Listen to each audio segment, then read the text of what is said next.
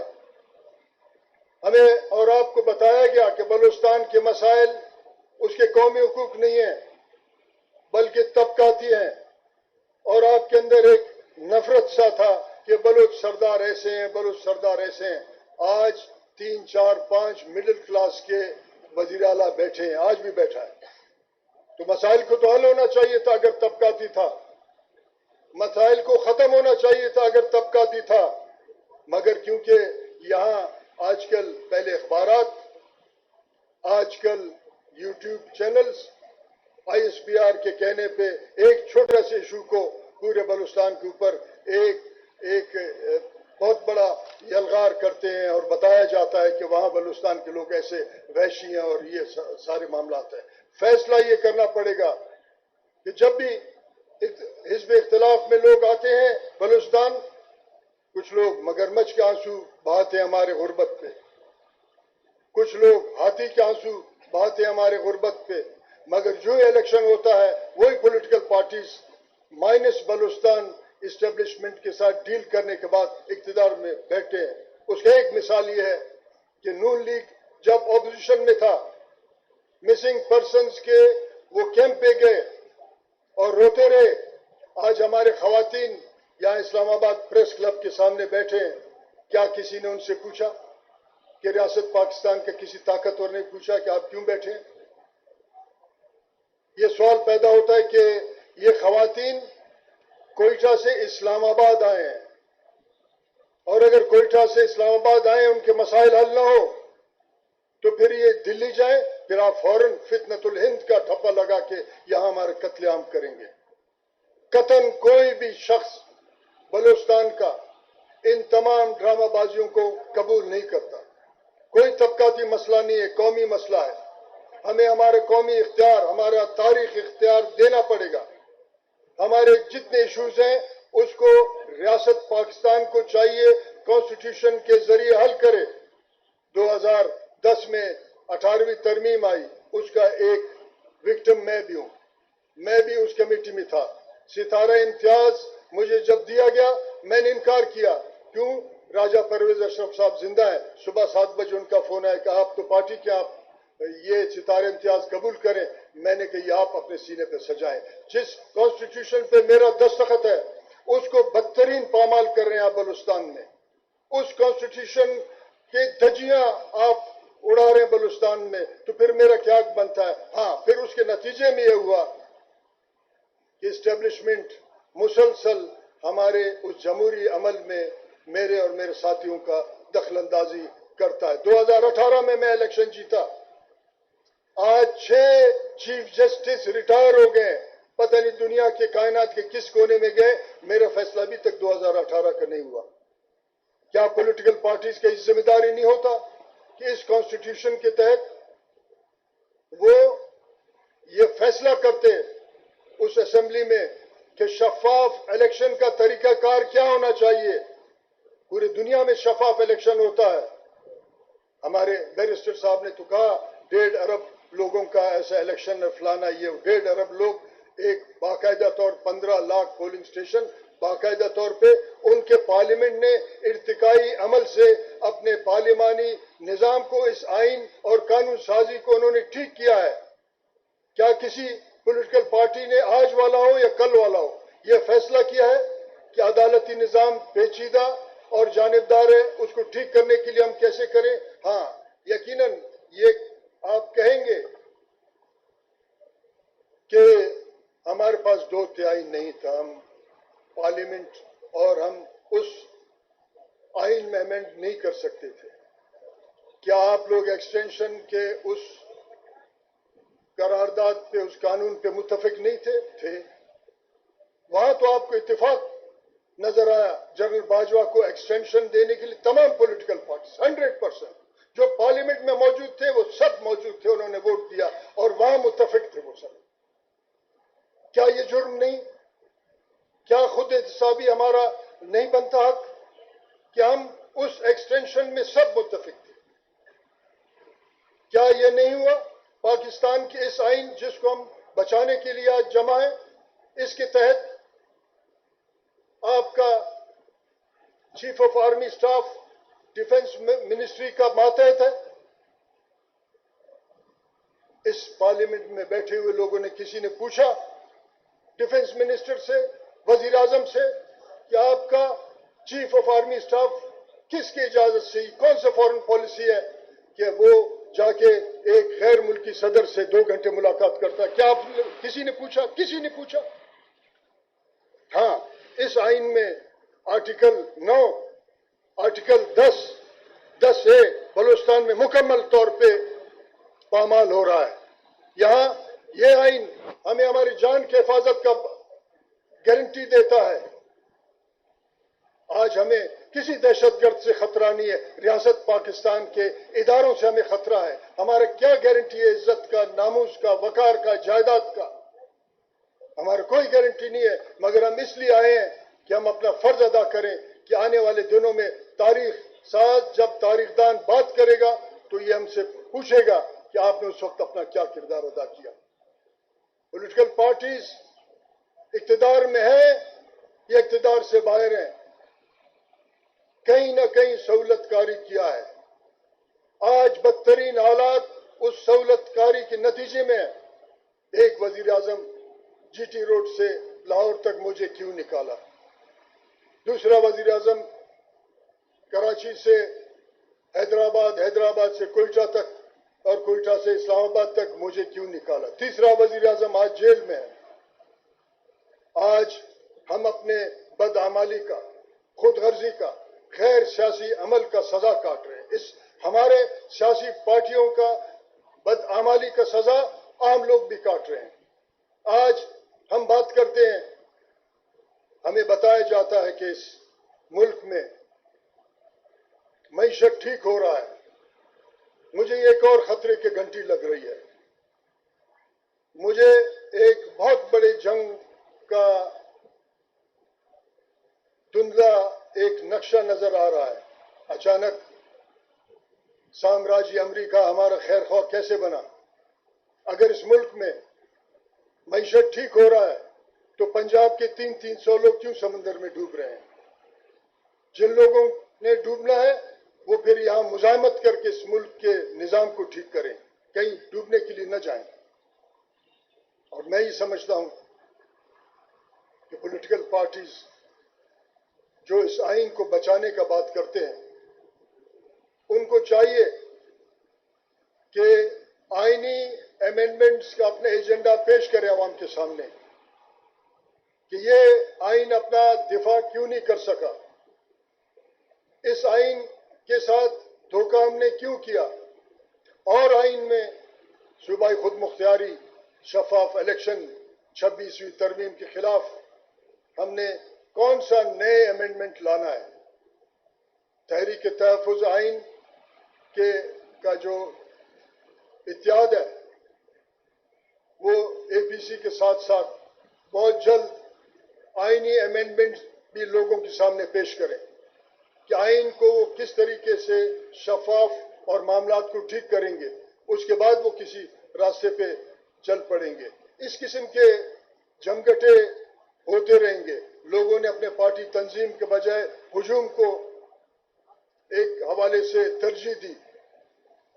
ہجوم ٹوٹتے ہیں، تنظیمیں نہیں ٹوٹتے ہیں۔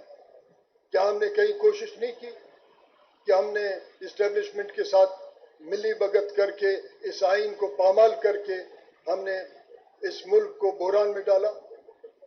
سب کے سب ذمہ دار ہیں۔ آج ہمیں بتایا گیا کہ ایک مڈل کلاس وزیر اعلیٰ بلوچستان کا مسائل کا حل ہے۔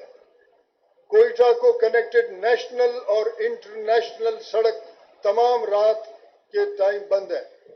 کوئٹہ سے ڈیرہ غازی خان رات کے ٹائم پہ نہیں چلتے سڑکیں، کوئٹہ سے سکر رات کے ٹائم پہ سڑکیں نہیں چلتے، کوئٹہ کراچی رات کے ٹائم سڑکیں نہیں چل رہے، کوئٹہ تفتان بھی نہیں چلتا جو ایران کو کنیکٹ کرتا، مگر حال ہی میں ریاست پاکستان کے ایک وزیر جس کو انٹیریئر منسٹر کہا جاتا ہے، وہ وزیر کوئٹہ آنے کے بعد یہ اعلان کرتا ہے کہ شیعہ زائرین عراق اور ایران بسوں کے ذریعے نہیں جا سکیں گے۔